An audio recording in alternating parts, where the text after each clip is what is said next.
Hello students, the second last topic of our chapter is displacement reaction. Let us understand the word displacement first. Displacement. Suppose आप सोफे पे बैठे हुए हैं, that is one position, right? You are placed on sofa. आप वहाँ से उठ के बेडरूम में चले गए, तो अब आपकी पोजीशन चेंज हो गई. इसको क्या बोलेंगे? इसको डिस्प्लेसमेंट बोलेंगे. आपका डिस्प्लेसमेंट हो गया. इसी तरह से हम केमिकल रिएक्शंस में एटम या तो रेडिकल का डिस्प्लेसमेंट करेंगे. एटम मतलब sodium, potassium, chlorine etcetera. Radical मतलब ग्रुप ऑफ एटम्स जैसे nitrate, NO3, phosphate, PO4, carbonate, CO3. Okay, so the reaction in which one atom or radical of a compound is displaced or replaced by another atom of radical is called displacement reaction. देखो यहाँ कितने simple तरीके से समझाया है. A plus BC gives you B plus AC. मतलब B has been replaced by A. तो जो BC था अब वो क्या हो गया? वो AC हो गया.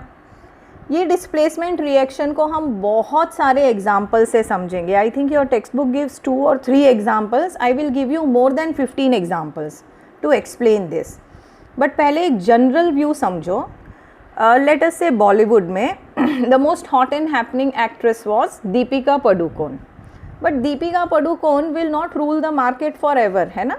उससे कोई ज़्यादा टैलेंटेड, ज़्यादा सेंसेशनल आएगा और फिर सारे एड्स में, सारे होर्डिंग्स में, सारे एल्बम्स में आपको वही एक्ट्रेस दिखेगी. Let us say now Deepika Padukone has been replaced by और displaced by Alia Bhatt. So that is a displacement reaction. Coming back to chemistry. अब कौन किसको डिस्प्लेस करेगा? अब देखो, अगर दीपिका पादुकोण को डिस्प्लेस करना है तो you need somebody who is more sensational, more talented. आप दीपिका पादुकोण को किसी एकदम टीवी सीरियल की एक्ट्रेस से डिस्प्लेस नहीं कर सकते, राइट. सो इसी तरह से डिस्प्लेसमेंट रिएक्शन में more reactive metal displaces the less reactive metal. More reactive metal कौन सा है और लेस रिएक्टिव मेटल कौन सा है, कैसे पता चलेगा? तो उसके लिए एक ऑर्डर ऑफ रिएक्टिविटी होना चाहिए जिसमें आप सारे मेटल्स को अरेंज कर सकते हो इन द रिएक्टिविटी ऑर्डर. तो यहाँ पे this is the reactivity series. Students, हर किसी को ये रिएक्टिविटी सीरीज़ लर्न होनी ही चाहिए, वरना आप नहीं बता पाएंगे कि ये डिस्प्लेसमेंट रिएक्शन पॉसिबल है या नहीं है. So if you see a reactivity series, सबसे ज़्यादा reactive, now this is going in decreasing order of reactivity. इसका मतलब है पोटेशियम सबसे ज़्यादा रिएक्टिव मेटल है, सोडियम उससे कम, कैल्शियम उससे कम, and like that it goes.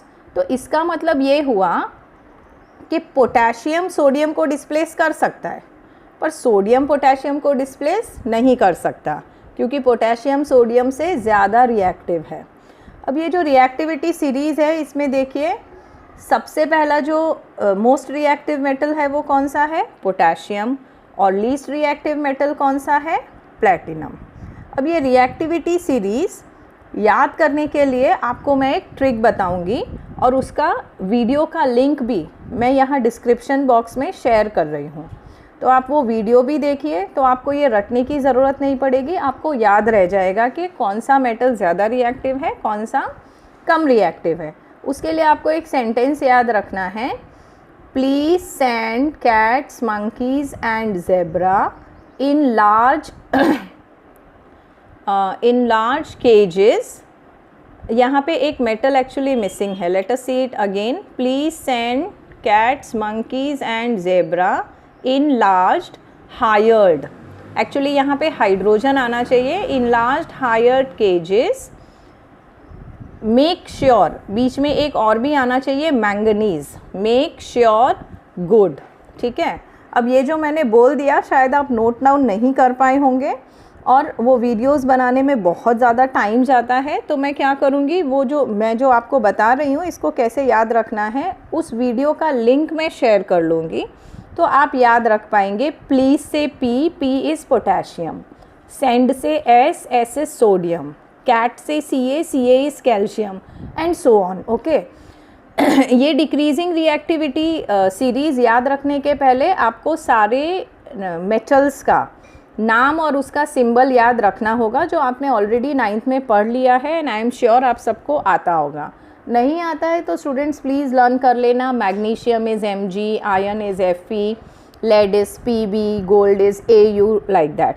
और भी एक चीज़ का ध्यान रखना आपने, ये सब 9th का सिलेबस है, पर अगर शायद आपने बारीकियों का ध्यान नहीं रखा है, जब आप कैल्शियम का सिंबल लिखते हैं C कैपिटल होना चाहिए, A स्मॉल होना चाहिए। अगर आपने C स्मॉल कर दिया या A कैपिटल कर दिया तो आपका सिंबॉलिक रिप्रेजेंटेशन रॉन्ग हो जाएगा। So before you learn about displacement reaction, आपको रिएक्टिविटी सीरीज़ पता होनी चाहिए। और रिएक्टिविटी सीरीज़ का ऑर्डर यहाँ पे लिखा हुआ है। यहाँ पे दो चीज़ें मिसिंग हैं, एक हाइड्रोजन और एक मैंगनीज़। हाइड्रोजन मेटल नहीं है, वो नॉन मेटल है, बट फिर भी हम उसको रिएक्टिविटी सीरीज़ में कंसिडर करेंगे बिकॉज वो एक स्टैंडर्ड है कि कितने मेटल्स हाइड्रोजन के ऊपर हैं वो हाइड्रोजन को रिप्लेस कर पाएंगे, और जितने भी मेटल्स हाइड्रोजन के नीचे हैं वो हाइड्रोजन को डिस्प्लेस नहीं कर पाएंगे। तो जो भी मैं लिंक भेज रही हूँ आपको डिस्क्रिप्शन बॉक्स में, वो आपको ज़रूर से देखना है। ओके, सो हमको पता होना चाहिए कि what is the reactivity series. अब यहाँ पे मैं एक एग्जांपल देती हूँ आपको डिस्प्लेसमेंट रिएक्शन का, जैसे कि magnesium plus copper sulphate gives copper plus magnesium sulphate. ये रिएक्शन हमने पहले भी डिस्कस किया होगा, तो क्विकली एक फॉर्मूला का रिकैप कर लेते हैं। व्हेन आई से copper sulphate, copper is +2, sulphate is -2, +2 -2 cancel. तो कॉपर सल्फेट का फॉर्मूला क्या हो जाएगा? कॉपर सल्फेट का फॉर्मूला हो जाएगा CuSO4। इसी तरह से मैग्नीशियम की वैलेंसी क्या है? +2, सल्फेट की वैलेंसी -2, तो +2 -2 कैंसल। मैग्नीशियम सल्फेट का फॉर्मूला क्या हो जाएगा? MgSO4। Coming back to our reactants, magnesium plus copper sulphate. अब देखो यहाँ पे कॉपर पॉजिटिव है और सल्फेट नेगेटिव है, और सल्फेट क्या होगा? रेडिकल होगा, क्योंकि this is group of atoms SO4। Total 5 atoms हो गए, एक सल्फर और 4 ऑक्सीजन। तो अब मैग्नीशियम कॉपर को रिप्लेस कर रहा है, तो अब कॉपर सल्फेट से क्या बन गया? मैग्नीशियम सल्फेट बन गया। क्यों? क्योंकि मैग्नीशियम ने कॉपर को डिस्प्लेस कर दिया। मैग्नीशियम कॉपर को कब डिस्प्लेस कर पाएगा? जब मैग्नीशियम कॉपर से ज़्यादा एक्टिव है। चलिए देखते हैं मैग्नीशियम कॉपर से ज़्यादा एक्टिव है या नहीं। तो यस, मैग्नीशियम रिएक्टिविटी सीरीज़ में ऊपर है, कॉपर नीचे है, मतलब मैग्नीशियम कॉपर को डिस्प्लेस कर सकता है।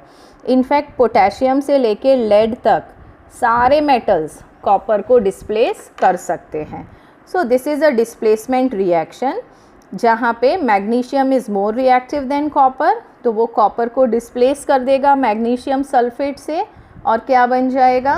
कॉपर सल्फेट बन जाएगा, and free copper will be released in the solution. ये वीडियो मैं यहीं एंड कर रही हूँ so that I can share the displacement ये link for learning the decreasing reactivity series, metal reactivity